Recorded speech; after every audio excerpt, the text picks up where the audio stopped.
You want to tell me what this is? It's a kiwi. Obviously, idiot. What is it doing in your house? Nourishing me? What do you... You don't eat this stuff. What? You eat homemade Dorito tacos and like confit garlic knots. Confit garlic knots? I'm just trying to eat a little healthier. For who? Myself? What has that accomplished exactly? Feeling better. Inside and out. It's not going to do anything. You were always picked last in PE. You're the last resort pick for any job. You're last in your family. You're probably going to go undrafted in marriage. Hey!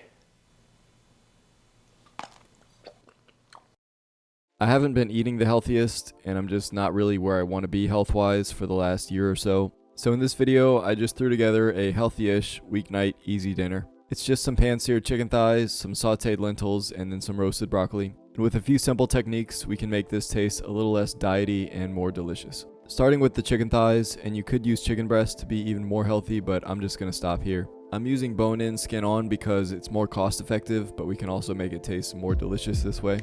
I usually opt for boneless, skinless, but if I'm feeling it, I'll do this technique. Ideally, I would season this and dry brine it in the fridge for a few hours or overnight just to dry out the skin and make it more crispy. But I don't always have that kind of foresight, and I know you don't either, so this is what we're doing. I'm just going to generously salt the skin side and then flip it over, and you can season this side however you want. I think salt and pepper would be enough, but I'm just going to add some of this soy sauce powder that you've seen me use on this channel a few times. I used it a few weeks ago on my chicken wings, and it came out amazing, so I'm adding it to my chicken thighs here. And then I've got this 10-inch cast iron skillet that I'm going to use. I would use a 12-inch if I had it, but I don't. And you see people mention this step all the time if you're using skin, is to start this in a cold pan. I don't think that's necessary. I'm just going to start this in a room temperature pan and make sure the skin side is down. As opposed to doing this in an already heated skillet, you're going to allow the skin time to render more gently. So once the chicken's in, I'm going to raise this to a medium to medium-low heat and let the chicken heat up. I let that go untouched for about 7 or 8 minutes, and you can see the fat start to melt out. I just check every so often, and once I get a really nice color on the skin, I can flip these. They should be pretty crispy on this side as well at this point.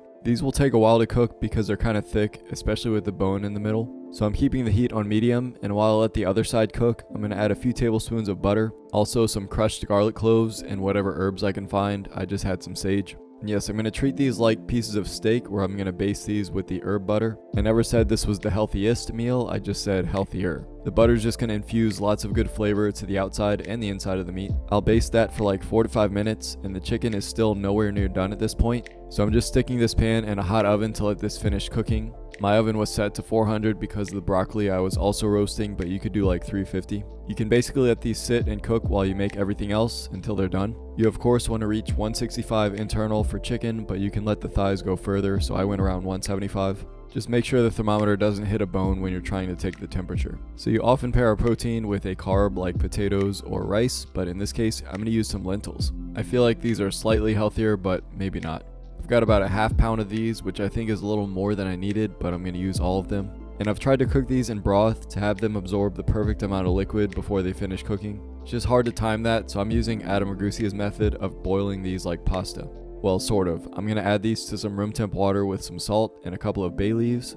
It doesn't matter how much water, just enough to submerge these because we're going to be draining them later.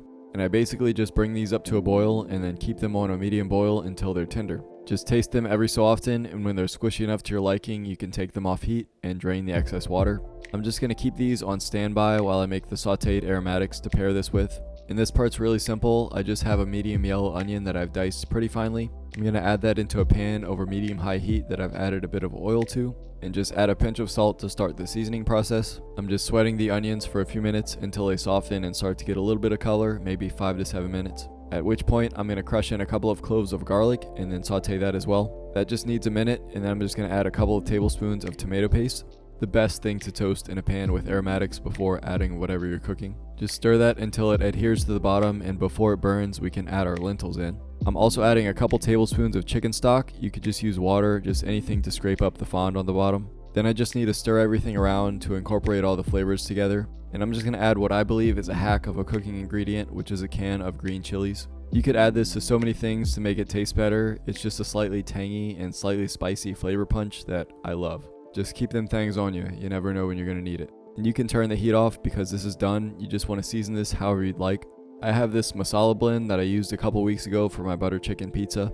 I just need to get rid of it, but you could just toss in whatever seasonings that you like. And to add a super flavor hack, you can take those chicken thighs out when they're done cooking and add some of that drippings with the butter and flavor at the bottom. It's going to add more calories, but I don't want to leave that flavor behind. These are surprisingly really good and really easy. It's similar to the lentil dip I made a few videos ago, except I just didn't blend this one together. Try something like this if you want to eat healthier. And lastly, I just have some really simple roasted broccoli, which is the exact same recipe that I used in my tri-tip video. I'll briefly run through it here. I washed a couple of crowns of broccoli and then cut them into florets.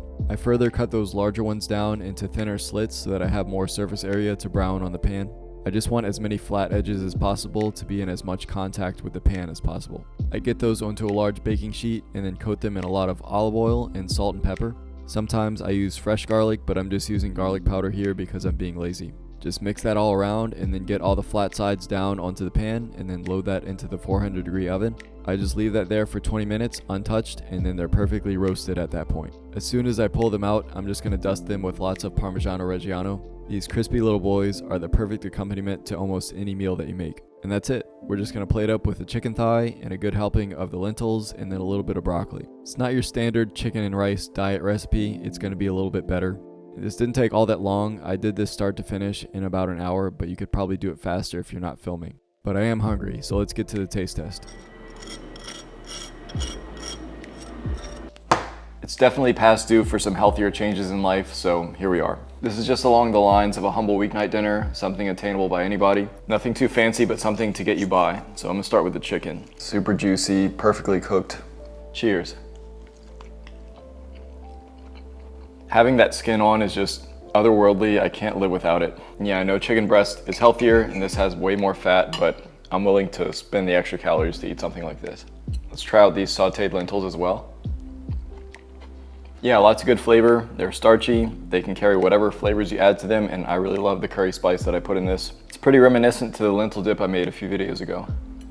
And I've had this broccoli multiple times before, but it never lets me down.